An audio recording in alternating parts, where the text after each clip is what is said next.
कहानी की शुरुआत होती है कैरिक नाम के एक लड़के से। ये लड़का पहाड़ों में रहता है अपने असली परिवार के साथ, और ये परिवार कोई साधारण परिवार नहीं है। ये सब शेप शिफ्टर हैं, यानी जब चाहें इंसान बन जाओ, जब चाहें जंगली जानवर। कैरिक का असली रूप है एक पहाड़ी शेर, एक कूगर, ताकतवर, तेज और खतरनाक। लेकिन उसके परिवार का एक सख्त नियम है, इंसानों से दूर रहो, कोई मेलजोल नहीं, कोई दोस्ती नहीं, इंसानों की दुनिया से कोई मतलब नहीं। लेकिन कैरिक के दिल में एक सवाल बार बार उठता है, आखिर इंसान होते कैसे हैं, उनकी दुनिया कैसी है? और यही सवाल उसे एक दिन घर छोड़ने पर मजबूर कर देता है। वह अपने असली परिवार को पहाड़ों में छोड़ता है और एक इंसानी परिवार उसे गोद ले लेता है। अब कैरिक रहता है एक नॉर्मल इंसानी घर में। उसके सौतेले माता पिता हैं एना और डोनाल्ड, और एक छोटी बहन है मेलोडी। एक सुबह जब सब नाश्ते पर बैठे होते हैं, कैरिक अखबार में एक खबर देखता है। खबर है जानवरों के हमलों की, अलग अलग जगहों पर अलग अलग खतरनाक घटनाएं। कैरिक ये देखकर थोड़ा चिंतित हो जाता है। फिर अगली सुबह मार्लिन और डोनाल्ड को अलविदा कहने के बाद कैरिक अपनी माँ एना के साथ कार में बैठता है। मेलोडी भी जिद करके साथ आ जाती है। जाना है एक नए स्कूल में। रास्ते में कैरिक को कुछ अजीब लगता है। 2 कौवे उनकी गाड़ी का पीछा कर रहे हैं और कैरिक का छठा सेंस कहता है ये कौवे साधारण नहीं हैं, शायद यह भी शेप शिफ्टर हों। शाम को जब सफर के थके परिवार को एक होटल में रुकना पड़ता है तो वही कौवे वहां भी दिखते हैं। रात को कैरिक को बाहर से अजीब आवाजें आती हैं। वह खिड़की पर जाता है और देखता है भेड़ियों का एक पूरा झुंड एक गली की तरफ भाग रहा है, और अचानक पास की इमारत की सारी लाइटें बुझ जाती हैं। कैरिक समझ नहीं पाता कि यह सब क्या हो रहा है। अगली सुबह कुछ घंटों के सफर के बाद परिवार पहुंचता है क्लियर वाटर हाई स्कूल। जैसे ही कैरिक गाड़ी से बाहर निकलता है, उसका शक सच हो जाता है। वही दोनों कौवे जो रास्ते भर पीछा कर रहे थे, वो इसी स्कूल के छात्र निकलते हैं। तभी स्कूल की प्रिंसिपल लिसा क्लियर वाटर उनका स्वागत करने आती हैं। बातचीत में वह एना से पूछती हैं कि कैरिक उनके पास कैसे आया। एना बताती हैं कुछ साल पहले जब वह एक सामाजिक कार्यकर्ता थीं तो उन्हें एक इमरजेंसी कॉल आया। वह गईं और वहां उन्हें मिला एक छोटा सा बच्चा, बहुत डरा हुआ, हर किसी पर शक करता हुआ। उस बच्चे को देखकर एना का दिल पिघल गया। उन्होंने उसे गोद लेने का फैसला किया और अपने पति को भी मना लिया। जब कैरिक हाई स्कूल जाने की उम्र का हुआ तो एना को क्लियर वाटर हाई स्कूल से स्पेशल इनविटेशन मिला। एना को लगा कि यह स्कूल उसके बेटे के लिए अच्छा रहेगा, क्योंकि अब तक जहां भी रहे कैरिक हमेशा अकेला और अलग थलग महसूस करता था। सब जवाब देने के बाद लिसा कैरिक को अकेले में बुलाती हैं और फिर वो बात करती हैं जो कैरिक ने कभी सोची भी नहीं थी। लिसा कहती हैं इस स्कूल में सभी शेप शिफ्टर हैं, कैरिक को अपना असली रूप छिपाने की अब कोई जरूरत नहीं। ये सुनकर कैरिक के चेहरे पर पहली बार सच्ची खुशी आती है। तभी स्कूल का अलार्म बज उठता है और पता चलता है कि एना और मेलोडी गलती से एक रिस्ट्रिक्टेड एरिया में घुस गई हैं। प्रिंसिपल की असिस्टेंट उन्हें बाहर ले जाती है।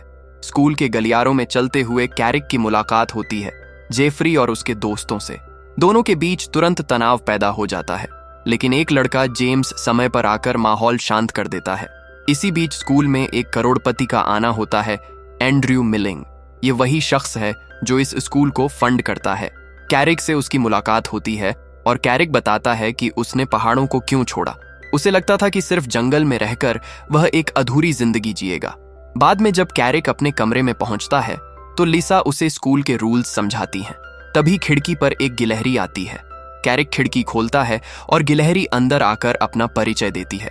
उसका नाम है होली और वह कैरिक की गाइड बनाई गई है। होली उसे उसकी पहली शेप शिफ्टिंग की क्लास में ले जाती है। क्लास में मिस्टर एलवुड सबको रिमाइंड करते हैं शक्तियों का इस्तेमाल सिर्फ क्लास के दौरान। रूप बदलते वक्त सावधानी रखो, कोई इंसान नहीं देखना चाहिए, क्योंकि कैरिक नया है। उसे पहले अपनी शक्ति दिखाने के लिए कहा जाता है, लेकिन उससे पहले ब्रैंडन रूप बदल देता है। ब्रैंडन का असली रूप है एक बायसन, एक विशाल जंगली बैल, लेकिन उसे अपनी शक्तियों पर कंट्रोल करना बहुत मुश्किल लगता है। वह ज्यादा देर तक इंसानी रूप में नहीं रह पाता। यह देखकर कैरिक के मन में एक डर आता है। उसे लगता है मैं तो बहुत दिनों से अपने असली रूप से दूर हूं, क्या मैं अब भी रूप बदल सकता हूं? वह पीछे हटने लगता है, लेकिन लिसा उसकी मदद करती है। वह उसे अपने पुराने दिन याद दिलाती है, जंगल में असली परिवार के साथ बिताए हुए वो पल, और उन्हीं यादों से हिम्मत पाकर कैरिक अपना असली रूप धारण कर लेता है। पूरी क्लास उसे देखती है और फिर लिसा के आदेश पर बाकी सब भी रूप बदलते हैं। पूरी क्लास भेड़ियों से भर जाती है। कैरिक को पता चलता है वह भेड़ियों से भरे स्कूल में है। लिसा उसे समझाती हैं यहाँ तुम दोनों दुनियाओं में जीना सीखोगे, इंसान भी जानवर भी। शाम को कैफेटेरिया में कैरिक की मुलाकात होती है डोरियन से। डोरियन बिल्ली में बदल सकता है और उसकी कहानी थोड़ी अजीब है। वह कुछ समय पहले एक इंसानी घर में पालतू जानवर बनकर रह रहा था और एक बार सार्डीन का डिब्बा चुराते हुए पकड़ा भी गया था। जब कैरिक ने सबके सामने अपना असली रूप दिखाया तो कुछ बच्चों ने उसका सम्मान करना शुरू किया, लेकिन कुछ कमजोर जानवर उससे डरने लगे, उसकी मौजूदगी को खतरा मानने लगे। इसी माहौल में एक लड़के बो के साथ मुश्किल होती है। जेफरी उसे परेशान करता है। कैरिक उसकी मदद के लिए आगे आता है और जेफरी से भिड़ जाता है। नतीजा कैरिक खुद मुश्किल में फंस जाता है, लेकिन जेम्स फिर एक बार आकर माहौल शांत कर देता है। रात को कैरिक अपने परिवार के बारे में सपना देख रहा होता है, तभी ब्रैंडन उसे जगा देता है। दरअसल ब्रैंडन नींद में रूप बदल लेता है और गलती से अपना बिस्तर तोड़ देता है और उसके हिसाब से यह हफ्ते में 1-2 बार नॉर्मल है। कैरिक समझ जाता है आने वाली रातें शायद शांत नहीं होंगी। अगले दिन लड़ाई की क्लास में बर्दा और ब्रैंडन को आमने सामने खड़ा किया जाता है, लेकिन ब्रैंडन भाग जाता है। वह ताकतवर बायसन है, लेकिन खुद को शांति प्रिय बताता है। लड़ना नहीं चाहता, तो उसकी जगह कैरिक को चुना जाता है। कैरिक थोड़ा घबराया हुआ है, तभी आंद्रे उसकी मदद करता है और उसे पहाड़ की मिट्टी से भरे एक छोटे थैले की गंध सूंघने को देता है। वो गंध उसे उसके घर की याद दिलाती है। कैरिक रूप बदल लेता है, शेर बन जाता है और मैदान में उतर जाता है। बर्दा उससे आकार में बड़ा है, लेकिन कैरिक ताकत के दम पर जीत जाता है। फिर लेरॉय और डोरियन की बारी आती है, लेकिन डोरियन अपने ओपोनेंट की बदबू सूंघकर ही डर जाता है और भाग खड़ा होता है। लेरॉय बिना लड़े जीत जाता है। क्लास खत्म होने के बाद एंड्रयू कैरिक से अकेले में बात करता है। कहता है, मैं तुम्हारा टीचर बनना चाहता हूँ, तुम्हारा भविष्य बहुत उज्जवल है, और उसे मिट्टी भरा एक छोटा बैग गिफ्ट करता है। जब बाकी छात्र यह देखते हैं कि एंड्रयू कैरिक को ज्यादा तवज्जो दे रहा है तो जेफरी और जल उठता है। वह कैरिक को चैलेंज करता है, 2 भेड़ियों से लड़, अगर जीत गया तो हम तुम्हें अकेला छोड़ देंगे। दोपहर बाद कैरिक अपने दोस्तों के साथ ट्री हाउस में बैठता है और बताता है, मैं यह लड़ाई करूंगा। ब्रैंडन डर जाता है, कहता है, दोस्त स्कूल से निकाल दिए जाओगे। लेकिन कैरिक कहता है, अब और ताने नहीं सुन सकता। होली कहती है, ठीक है, मैं साथ आऊंगी। और ब्रैंडन मुस्कुराते हुए कहता है, मैं इंतजार करूंगा कि भेड़िए कैसे हारते हैं। रात को तीनों चुपके से हॉस्टल से निकलते हैं। तय जगह पर पहुंचने के बाद कैरिक पूछता है, कौन से 2 भेड़िए होंगे, और तभी उसे पता चलता है यह जाल था। 2 नहीं, जेफरी का पूरा झुंड वहां खड़ा है। फिर भी कैरिक हार नहीं मानता। भेड़ियों से ताकतवर होने के बावजूद उस पर पीछे से हमला होता है। सब मिलकर उसे दबाने लगते हैं। तभी होली एक काम करती है, ब्रैंडन को एक चट्टान से धक्का देती है ताकि वह बायसन का रूप लेकर कैरिक की मदद करे। ब्रैंडन भेड़ियों का ध्यान भटकाता है और उसी मोमेंट में कैरिक पलटकर जोरदार हमला करता है। जेफरी और उसके साथी पीछे हट जाते हैं, हार मान लेते हैं। अगली सुबह क्लास में जेम्स देखता है कि कई छात्र घायल हैं। पूछता है, क्या हुआ? सब अलग अलग बहाने बनाते हैं, लेकिन सच साफ दिखता है। उसी वक्त जब प्रिंसिपल कैरिक से पूछताछ करने वाली होती है, तभी एंड्रयू उसे घूमने का निमंत्रण देता है। टहलते हुए एंड्रयू कहता है, मुझे रात की घटना पहले से पता है। और फिर वह एक बड़ी बात कहता है, अगर तुम सच में कूगर हो तो 4 भेड़ियों को हराने के लिए किसी की मदद नहीं लेनी चाहिए थी, लेकिन तुमने बहुत छोटी उम्र में अपना असली परिवार छोड़ दिया, इसीलिए तुम ठीक से शिकार करना नहीं सीख पाए। एंड्रयू ऑफर करता है, मैं तुम्हें सिखाऊंगा, सच्चा शिकारी बनाऊंगा। स्कूल लौटने पर लिसा एंड्रयू को डांटती है, तुम किसी एक छात्र को स्पेशल ट्रीटमेंट नहीं दे सकते, और कैरिक को समझाती हैं, अगर यहां रहना है तो रूल्स मानने होंगे। क्लास के बाहर कोई लड़ाई नहीं। लिसा के जाने के बाद कैरिक देखता है कि लू जंगल की तरफ जा रही है। वह उसके पीछे जाता है। दोनों मिलकर टीचर्स के एक ग्रुप को सुनते हैं जो हाल के जानवरों के हमलों पर बात कर रहे होते हैं। टीचर्स का मानना है यह हमले साधारण जानवरों ने नहीं किए, इनमें शेप शिफ्टर शामिल हैं। अगर इंसानों को यह पता चल गया तो इंसानों और वुड वॉकर्स के बीच शांति हमेशा के लिए खत्म हो जाएगी। इसीलिए लिसा और काउंसिल मिलकर एक योजना बनाने की सोच रहे हैं। स्कूल लौटकर कैरिक अपने दोस्तों को बताता है, जब वह रास्ते में होटल में रुका था उसने 4 भेड़ियों को इंसानों पर हमला करते देखा था। उसे पूरा यकीन है वो जेफरी और उसके दोस्त थे। अगले दिन प्लान के मुताबिक एंड्रयू कैरिक को जंगल में ले जाता है पहला सबक देने के लिए। वह सिखाता है, जितनी बार रूप बदलोगे उतना आसान होगा दोनों रूपों को कंट्रोल करना। शिकार करने से पहले शिकार को पहचानो, धीरे धीरे दूरी बनाओ, घात लगाओ, यही सफलता की चाबी है। कैरिक ने हिरण का शिकार किया, दोनों ने मिलकर खाना खाया। वापसी के दौरान एंड्रयू ने एक दर्दनाक बात बताई। उसकी एक बेटी थी। इंसानों ने उसे और उसकी माँ को बहुत बुरी मौत दी जब वो जंगल में घूम रही थीं, और अगर वो जिंदा होती तो आज कैरिक जितनी उम्र की होती। उस दिन छुट्टी के वक्त लू ने देखा कि कैरिक ने खाना नहीं लिया। पूछा, भूख नहीं? कैरिक ने बताया कि वह सुबह शिकार पर गया था, पहला शिकार पकड़ा। यह सुनते ही लू उठकर चली गई, क्योंकि उसे याद आ गया वो दिन जब उसकी मां पर एक कूगर ने हमला किया था। उस घटना के बाद से लू कभी ठीक से चल नहीं पाती। कैरिक उससे रिश्ता ठीक करने के लिए जंगल में उसके पीछे गया, लेकिन वह उसे पकड़ नहीं पाया। शाम को कमरे में लेटे हुए कैरिक को जेफरी की चीखें सुनाई दी। खिड़की से झांका भेड़िए कुछ योजना बना रहे हैं। कैरिक ने फैसला किया, इनका पीछा करूंगा। वह चुपके से उनके पीछे हो लिया। पास के शहर तक पहुंचा। वहां भेड़ियों ने एक सिक्योरिटी गार्ड को डराया और एक फैक्ट्री में घुस गए। कैरिक ने उन्हें रंगे हाथों पकड़ लिया, लेकिन भेड़ियों को पता चल गया और वे उस पर हमला करने को तैयार हो गए। तभी एंड्रयू वहां आ पहुंचा। उसने सबको रोका, सभी छात्रों को कार में बिठाया और वापस स्कूल ले आया।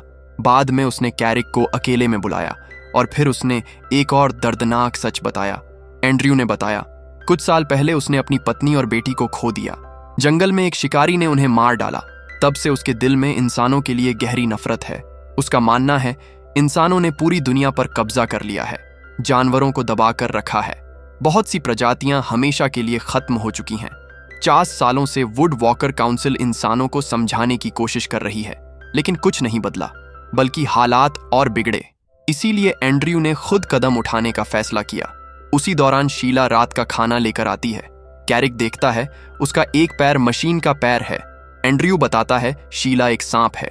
जानवर के रूप में रहते हुए एक गाड़ी ने उसे टक्कर मार दी। खाने के दौरान एंड्रयू कैरिक को अपने प्रोजेक्ट में शामिल होने का न्योता देता है, लेकिन कैरिक साफ मना कर देता है। मैं किसी को चोट नहीं पहुंचाना चाहता। एंड्रयू समझाता है, मेरा मकसद इंसानों को नुकसान नहीं, सिर्फ उनकी मशीन्स को नष्ट करना है। कैरिक कहता है, सोचूंगा, और वादा करता है कि यह बात किसी को नहीं बताएगा। कुछ दिन बाद ब्रैंडन जंगल में दौड़ते हुए सब कुछ तोड़ते हुए अचानक कैरिक के माता पिता से टकरा जाता है। वो कुछ दिनों के लिए बेटे से मिलने आए थे। ब्रैंडन माफी मांगने जाता है तो कैरिक बात छुपाने की कोशिश करता है और परिवार को कमरा दिखाने ले जाता है। वहां होली को चीजों में ताक झांक करते देख एना हैरान हो जाती हैं।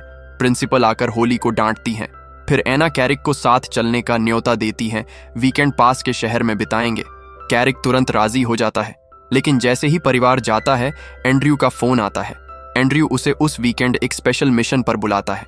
कैरिक साफ मना कर देता है, मैं परिवार के साथ वीकेंड बिताऊंगा और इंसानों को नुकसान पहुंचाने की बात मुझे पसंद नहीं। यह सुनकर एंड्रयू गुस्से में फोन काट देता है। अपना मन शांत करने के लिए कैरिक जंगल में चला जाता है। रूप बदलने का अभ्यास करता है। उसे याद आ गया वो दिन जब उसकी मां पर एक कूगर ने हमला किया था। उस घटना के बाद से लू कभी ठीक से चल नहीं पाती। कैरिक उससे रिश्ता ठीक करने के लिए जंगल में उसके पीछे गया। कैरिक दौड़ता है, लेकिन ड्रोन उसका पीछा करता रहता है। विंग उस मशीन को तोड़ देता है। कैरिक भाग निकलता है। थकने के बाद जब वह रुकता है तो शैडो उसे कपड़े देता है ताकि वह वापस इंसानी रूप ले सके। होश आने पर कैरिक सोचने लगता है, शायद उसके असली माता पिता के साथ भी यही हुआ होगा जो एंड्रयू की पत्नी और बेटी के साथ हुआ था। यह सोचकर उसके अंदर गुस्सा भर जाता है और वह फैसला करता है वह एंड्रयू का साथ देगा। मिशन पर जाने से पहले कैरिक को पता चलता है एंड्रयू ने कुछ शेप शिफ्टर्स को उसके असली परिवार को ढूंढने के लिए भेजा है। एंड्रयू वादा करता है अगर वो जिंदा हैं तो मिल जाएंगे। तभी मां का फोन आता है। कैरिक कहता है, सॉरी, ट्रिप नहीं आ पाऊंगा, एक जरूरी काम है। ब्रैंडन और होली आते हैं दोस्त की चिंता में, लेकिन कैरिक गुस्से में उन्हें जाने को कह देता है। फिर सब एक खदान पर पहुंचते हैं। एंड्रयू टीम बांटता है।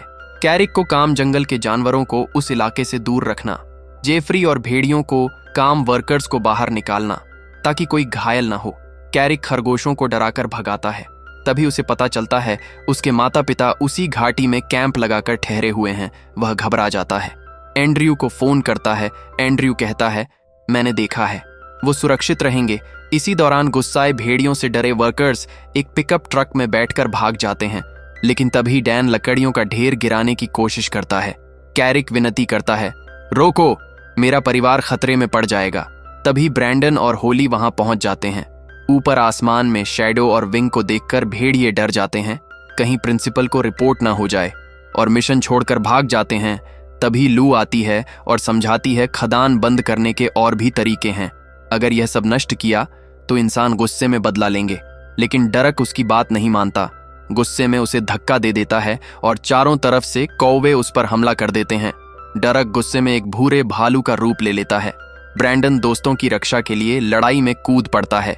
एंड्रयू को लगता है कैरिक ने उसे धोखा दिया। वह ब्रैंडन पर झपट पड़ता है। दोनों के बीच जबरदस्त लड़ाई शुरू हो जाती है। इसी दौरान कैरिक देखता है लकड़ियों का ढेर लुढ़क कर उस घाटी की तरफ जा रहा है जहां उसका परिवार है। वह सब कुछ छोड़कर दौड़ पड़ता है। नीचे घाटी में एना को आवाज सुनाई देती है। वह सबको छिपने का आदेश देती है, लेकिन मेलोडी के कानों में हेडफोन्स हैं। वह सुन नहीं पाती। जब उसे अपनी तरफ आता लकड़ियों का ढेर दिखता है, वह घबरा कर चीखने लगती है। उसी मोमेंट में कैरिक दौड़ कर आता है और उसे बचा लेता है। एना अपनी बेटी को ढूंढने निकलती है। जब मेलोडी को जिंदा देखती है तो राहत की सांस लेती है।